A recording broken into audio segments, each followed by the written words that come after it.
அனைவருக்கும் வணக்கம். இந்திய பொருளாதாரத்தில் நெஹ்ரு மற்றும் மகாத்மா காந்தி அவர்கள் இருவரினுடைய பங்களிப்புமே சமமாக இருந்தது என்று சொல்லப்படலாம்.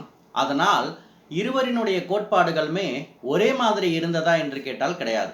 ஏனென்றால் நேரு அவர்கள் நம்முடைய மாடர்ன் எக்கானமியை உருவாக்குவதற்கான பல முயற்சிகளை மேற்கொண்டார். அதாவது தொழில்மயமாகுதல் மற்றும் நகரமயமாதலை ஊக்குவித்த ஒரு தலைவர் தான் நம்முடைய ஜவஹர்லால் நேரு அவர்கள். ஆனால் காந்தியினுடைய பொருளாதார கொள்கை என்பது இதற்கு நேர் எதிர்மறையான ஒன்று. அதாவது விவசாயத்தை மேம்படுத்துதல், கிராமப்புறத்தை மேம்படுத்துதல் என்பதுதான் நம்முடைய மகாத்மா காந்தியினுடைய பொருளாதார கொள்கையாக இருந்தது. அதாவது தொழிற்சாலைகள் வந்தால் அது இந்திய நாட்டு மக்களினுடைய வேலைவாய்ப்பின்மையை உருவாக்கும், நாட்டு மக்களினுடைய அந்த இயல்பு நிலை என்பது மாறும் அப்படிங்கிற கருத்தை தான் காந்தி தன்னுடைய பொருளாதார கொள்கையாக முன்வைத்து கிராமப்புற மேம்பாடு மற்றும் நம்முடைய விவசாய மேம்பாடு என்பதை அறிவித்திருந்தார். ஆனால் இந்த இரண்டு மிகப்பெரிய தலைவர்களுக்கு இடையில் இருந்த அந்த பொருளாதார பிரச்சனையின் காரணமாக நம்முடைய தலைவராக பொறுப்பேற்ற பொழுது, பாரத பிரதமராக பொறுப்பேற்ற பொழுது நம்முடைய முதன்மையான